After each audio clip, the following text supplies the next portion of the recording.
Salut à tous, en cette période de Coupe du Monde féminine, on continue à parler transfert, alors bienvenue dans un nouvel épisode d'Alerte Transfert, et ça commence maintenant. Alors avant de commencer, enfin avant d'attaquer les tops, on va commencer par parler des officialisations qu'il y a eu cette semaine, et même la semaine dernière. Alors on commence avec Eden Hazard, c'est bon, ça a été officialisé, il a été transféré au Real Madrid. Pour moi, c'est un très gros coup ce qu'ils viennent de réaliser. Et on verra ce que ça va donner maintenant sur le terrain. Mais en tout cas, je pense qu'il va bien s'adapter au championnat espagnol, puisque c'est un joueur qui est quand même assez technique, assez intelligent. Donc, il y a tous les ingrédients pour qu'il s'intègre au Real Madrid et au championnat. Ensuite, on parle de Luka Jovic, on reste au Real Madrid, donc, qui a été transféré pour 60 millions d'euros. Nouvelle recrue, attaque du Real Madrid. Alors, beaucoup de personnes se posent la question s'il va jouer en attaque avec Benzema ou s'il va être dans une rotation avec Benzema. Moi, je pense plutôt que Zidane va faire descendre d'un cran Benzema et mettre Jovic en attaque pour le faire jouer avec lui. C'est aussi un très gros coup. C'est un jeune joueur, il peut encore beaucoup progresser. Il a beaucoup à donner, donc à voir pour la saison prochaine. Mais franchement, je pense que ça va faire très très mal. Et on reste encore au Real Madrid avec l'autre officialisation, celle de Ferland Mendy, qui a été transféré pour 53 millions d'euros, si je ne dis pas de bêtises, en provenance de Lyon. Là aussi, c'est un gros coup, c'est un joueur qui a énormément de marge de progression. Déjà qu'il est plutôt pas mal là. Je pense qu'au Real Madrid, il va vraiment exploser, surtout avec un joueur comme Marcelo. C'est pas encore sûr qu'il reste, mais bon, avec un joueur comme Marcelo devant lui, il peut que progresser. Il va lui donner beaucoup de conseils, je pense. Et ça ne m'étonnerait pas que ça devienne le futur arrière-gauche de l'équipe de France pour les saisons à venir. Donc niveau officialisation, je pense qu'on a fait un petit peu le tour, hein, parce que c'est vraiment au Real Madrid que ça s'est passé. Après, dans les autres clubs, il y a eu quelques officialisations, mais bon, c'est pas des gros gros transferts, c'est pas les joueurs qui vont changer l'équipe, enfin du moins de mon point de vue. Donc on va commencer par le top 1. Et le top 1, c'est Paul Pogba. Paul Pogba qui a enfin annoncé au grand public qu'il voulait un nouveau challenge, qu'il voulait bouger. On parle de la Juventus, on parle du Real Madrid.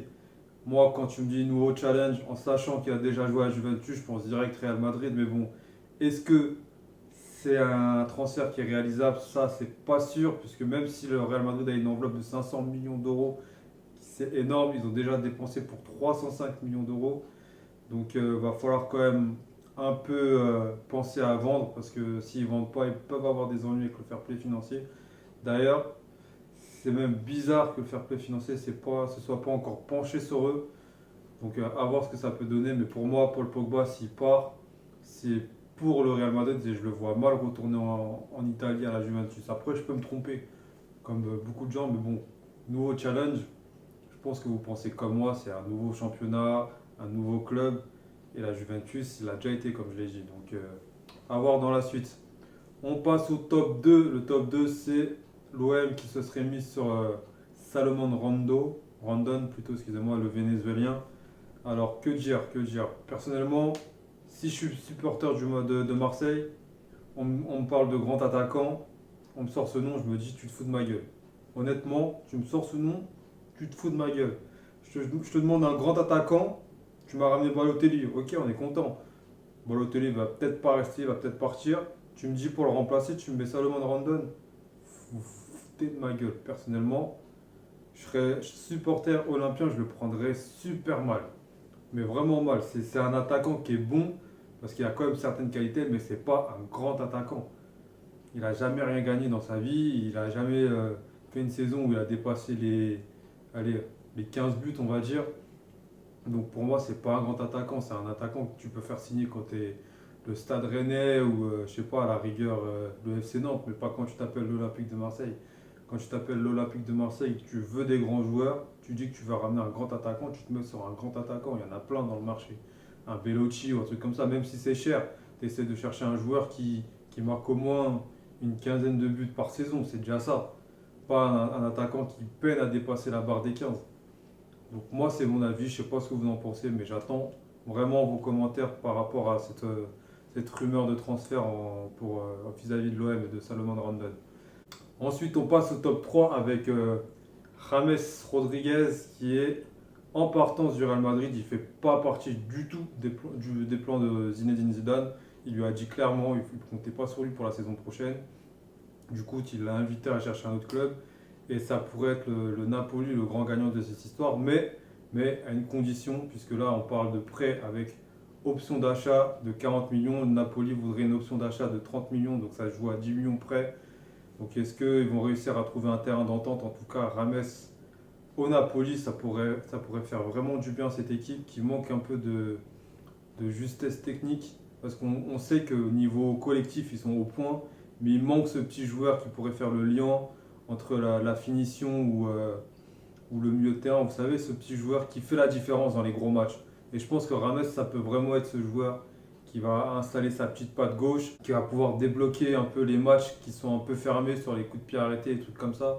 Je pense que Rames, ça peut être une très très très grosse pioche, à condition que Carlo Ancelotti arrive à lui faire comprendre que quand tu es dans un club, il faut vraiment jouer. Parce que ces dernières saisons, Rames, il joue un peu par parcimonie. À un moment, il joue, à un moment, il joue pas. Un peu comme Mesut Özil en fait. C'est un peu le même problème. Donc si Carlo arrive à remettre bien en forme, à lui faire comprendre que là, il faut jouer, c'est lui la star, il faut vraiment jouer, je pense que le Napoli l'année prochaine vont faire vraiment, vraiment mal avec lui. Surtout qu'ils ont annoncé d'autres recrues comme Irving Lozano, qui était aussi sur les tablettes, qui devait se faire pour 40 millions. Donc s'ils arrivent à avoir Rames plus Irving Lozano, je vous le dis, le Napoli l'année prochaine, ça va être une équipe vraiment, vraiment dangereuse. Donc voilà, c'est fini pour cet épisode d'Alerte Transfert. J'espère que vous avez passé un bon moment en ma compagnie. N'hésitez surtout pas à me donner vos avis dans les commentaires, c'est très important, et à partager. Mettre un petit pouce bleu si vous avez aimé la vidéo, enfin un petit pouce, ou même un pouce rouge hein, pour dire que vous n'avez pas aimé. Hein. C'est votre droit les gars. Et je vous dis à la prochaine pour une nouvelle vidéo. D'ici là, portez-vous bien et à plus.